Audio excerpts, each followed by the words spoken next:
Hey everybody, welcome back to the kitchen at PNW Traditions. Today we're going to be cooking up something delicious for dinner. Easy weeknight meals. Talked about this before.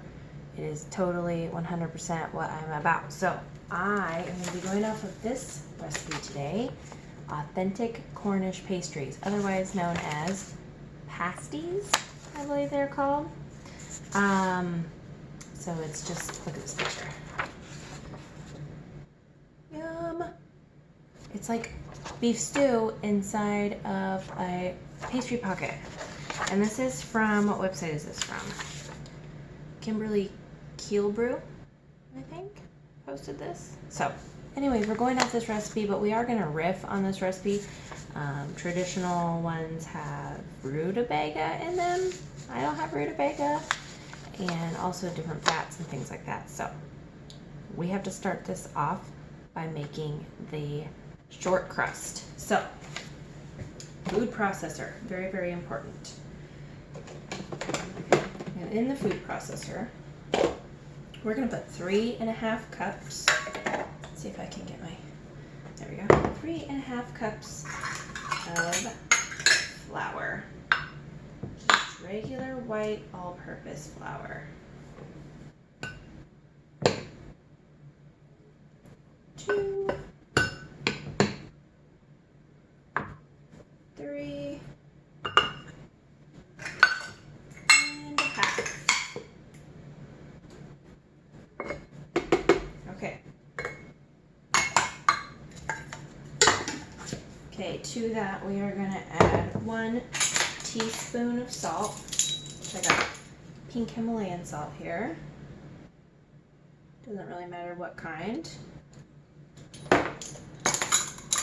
Okay, so then we need really, really cold butter, and we also need really, really cold lard or shortening.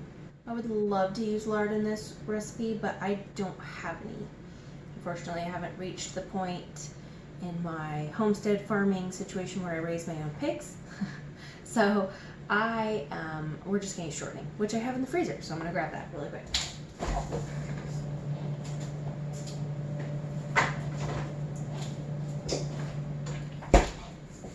Okay, now I have 2 sticks of butter that I put in the freezer, and then, well, it calls for 5 ounces, so this is 5 ounces of just vegetable shortening. It's just sort of a necessary evil in this one. It blends really, really, really flaky pastry. Same thing with biscuits. If you use a little shortening or lard in there, it makes it way more flaky than if you just use butter. But butter has the flavor. This has no flavor at all. I did weigh it in there, and then I'm going to take the butter and actually sort of cube it, if I can get it open. I'm just gonna sort of cut it up, and it is quite hard into little pats, so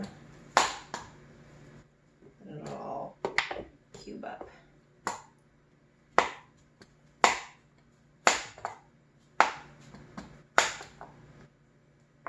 Okay, and then I'm going to take a little bit off this next cube, and then we're going to save the rest of this for later because we're going to need this to finish our recipe. So I'm going to do about 1/4 of this. It says it's 4 ounces and I need 5, so I'm just going to guesstimate on that one. Dice that up small. Stick it in there. All right. Reserve this butter. Set it over there. All right, lid on. And we are going to pulse, pulse, pulse until this gets like little pea size. Oh, don't cut out the top.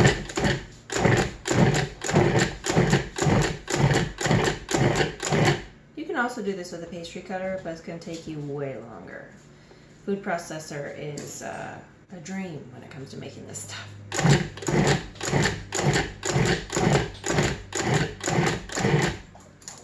Alright, I actually think we're about there, guys. Let's check it out.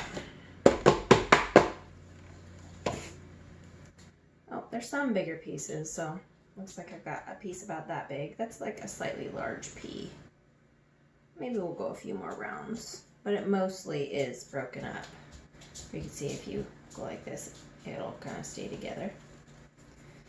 So let's just give it a few more pulses and then I think we'll be ready to add the ice water.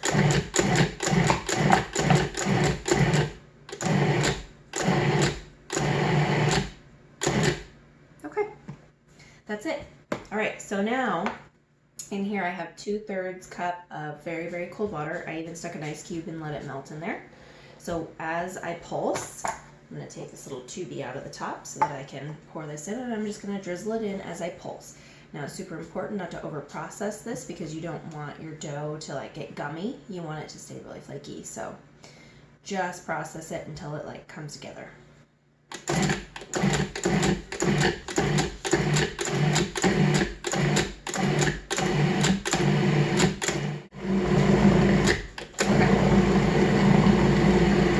That's it. See how it just came together in a ball? That is all we're gonna do.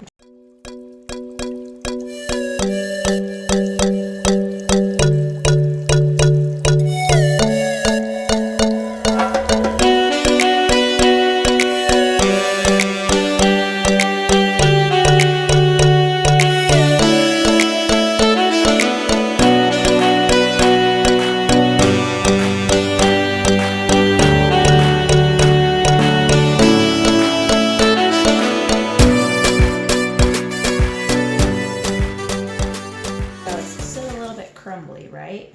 That's totally okay.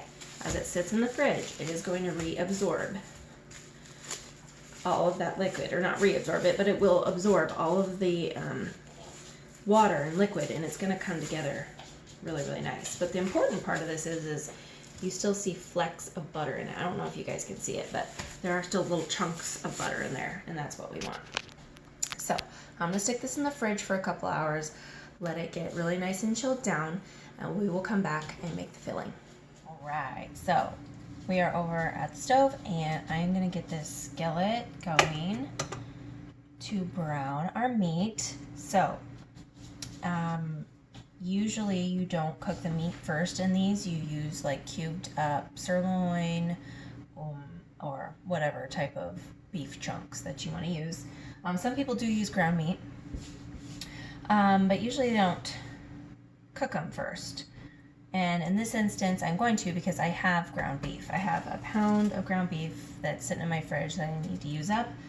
As many of you know, if you know me, we don't eat beef hardly ever. We always eat venison, but we love regular cheeseburgers. And so the other night, my husband bought some regular ground beef so that we can make cheeseburgers at home. So we need to use the rest of this up. So that's what we're gonna do. Otherwise, I would probably use canned venison. If you've never had canned venison, it's like pot roast in a jar. It's so good. So usually I would use that, but we're gonna brown this up first with the onions, and I'm gonna cook that down a little bit, just because I have a 3-year-old who isn't a huge fan of onions, but I feel like we need that flavor in this recipe. So I am first going to, I've got this on like a medium high, so I'm just gonna drizzle some olive oil in there, and then I'm gonna chop this onion up, and we're gonna get the onion going first. And hopefully I get through this onion without crying.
now that the meat is over there browning, we are going to get started on dicing up our veggies. It called for 1 pound of potatoes and then also the rutabaga, which I don't have, and we're going to replace with carrots. So let's get chopping.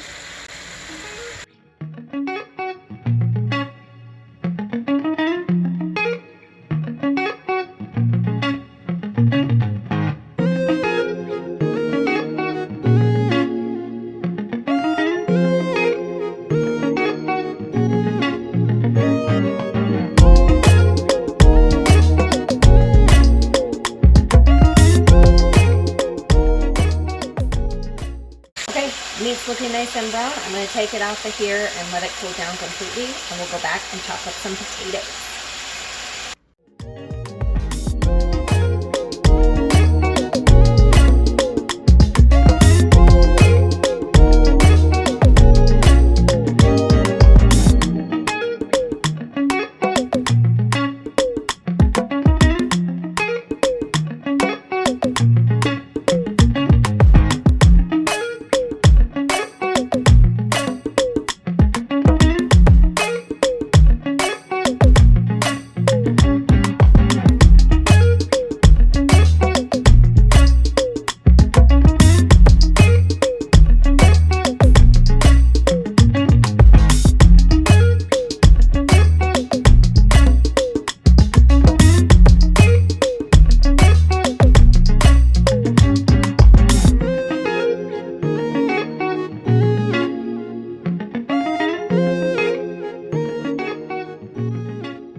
Ground beef is cooled down completely, and in here with the onions, and we're going to drop in all of the carrots and all of the diced potatoes. And we're going to give it a mix.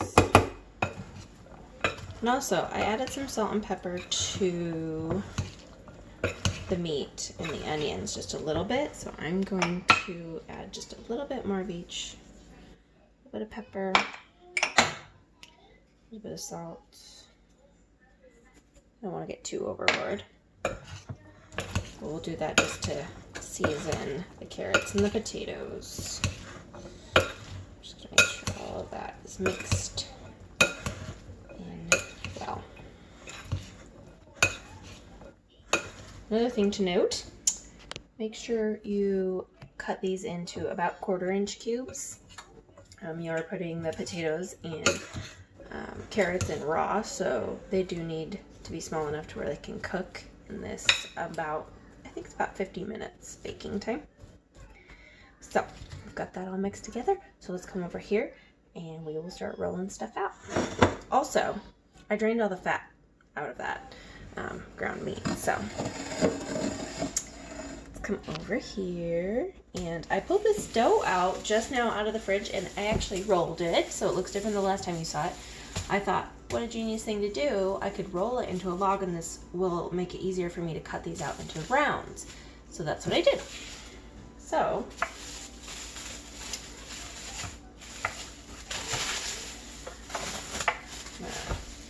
pull that out. It's supposed to make 6, so I'm gonna cut this into 6 even pieces. So we're gonna go. Okay, that was in 3 and 3. All right. So each one of those is going to be an individual pasty. So we'll set those up there, and you can put them back in the fridge for safekeeping so that they don't get too warm, but I feel like I'll be able to work through this pretty quickly. So I'm just going to flour the board, and looking for my rolling pin. Crash, bang. Rolling pin. Just going to put a little bit of flour on that. It is best to try and keep your hands off the dough as much as possible so you maintain all of that butter flecks and everything in there. You do want it to stay kind of cold. So it says to roll this out to about 1/8 of an inch thick. So we want it thin, but we don't want it too thin to where all of the toppings are gonna poke, or I guess it wouldn't be topping, all of the filling won't poke through it. Some of it's sticking to me. So it's a little uneven, that's okay. You can come through and kind of press. There we go. This is real cooking, guys, real cooking. Nothing fake going on here. Okay, so what we're gonna do is we're gonna, oops, I moved my camera. We're gonna take the filling and we're gonna do about a cup, like a hefty spoonful of this. Maybe like a spoonful and a quarter. Okay, so we're gonna put all of that filling in there, like that. And I'm gonna try and center it so that I can see that it'll like fold over evenly. Okay, so now here's the secret. That butter that we reserved, oh wait, it's in the fridge. Okay, butter. That butter we reserved from the crust, we are going to take some generous pats off of that thing. Okay. And we're just gonna lay those pats of butter right there on top. Yum! And then you take a little bit of flour and you sprinkle it on top. Now this is gonna mix with the butter and create like a gravy on the inside with all of these yummy veggies and meat. Okay, so now I just, in an effort to not waste another bowl, in my measuring cup, whipped up an egg with a teaspoon of water, and we're just gonna like brush the outside edge of the whole thing. That's gonna help it stick together as we fold it over. Ooh, I feel like that went smoothly. So fold it and then press the edge. Okay, then you're going to come in and sort of fold the edge in on itself. Oh, it's cracking. Oh no. Try to avoid any cracks. Mine aren't going to be perfect, that's for sure.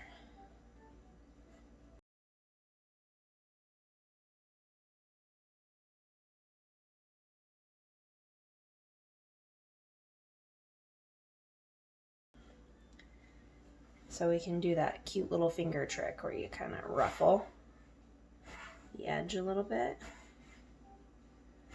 And you don't want to press too much onto here, onto the pie. You can see like a little bit of carrot kind of poked through there. You just want to kind of pinch the edge just to make it cute and fluted. Okay, and that is pasty number 1. Look at that. Oh, and then we're going to just put a couple of vent holes in the top just so it can vent out and not leak. And I'm going to set this on the pan and we will make 5 more of these.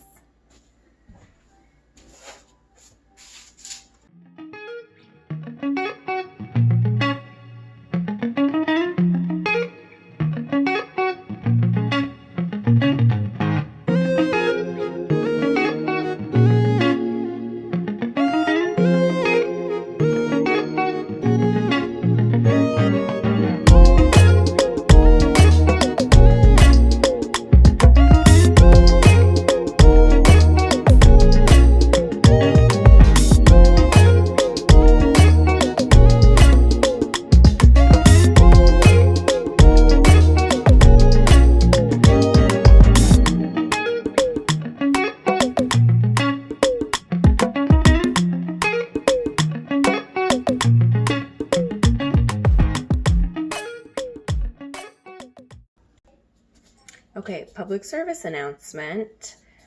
I think that the homemade crust on this stuff declassifies this as a easy weeknight meal. if you want to have a much easier time with this than I did, just get some store-bought crust. Just do it with like Pillsbury, you know? No one's gonna judge you. On the other hand, I finally got them all done. Look at the crust. Short crust is a little difficult to work with. These ones over here are a little wonky, so we're gonna really hope that they don't leak and that I didn't totally mess them up. Also, you have quite a bit of filling left over, so I'm gonna have some more to make, and maybe I'll try this with like a different style crust. So that being said, we're gonna come over here and we are going to egg wash all of our wonderful little pastries. So we just got the leftover egg that we were using to bind them, and I did some of the minis, some of the bigs. Preheated my oven to 350 degrees. This one here is beautiful. Oh, you can't see it. This one turned out amazing.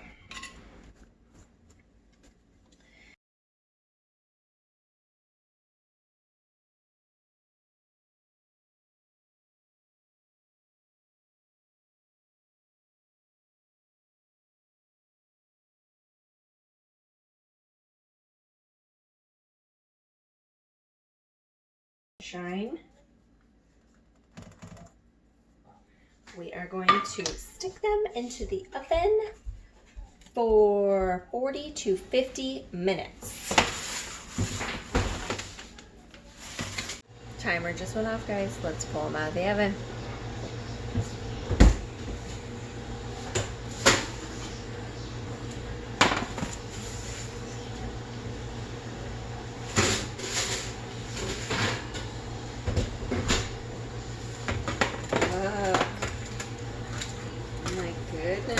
Look amazing.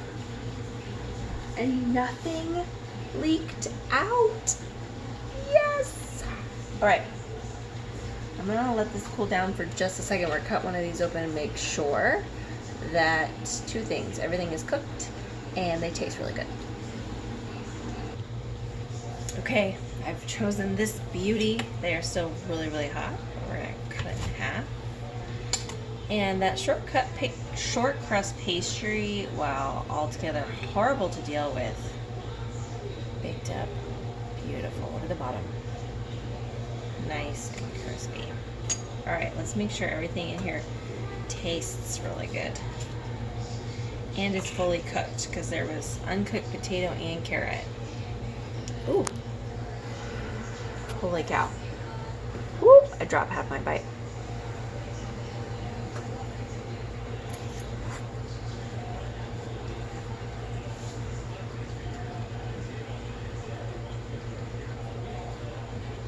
The butter is clutch. Potatoes are fully cooked. Everything in it is fully cooked.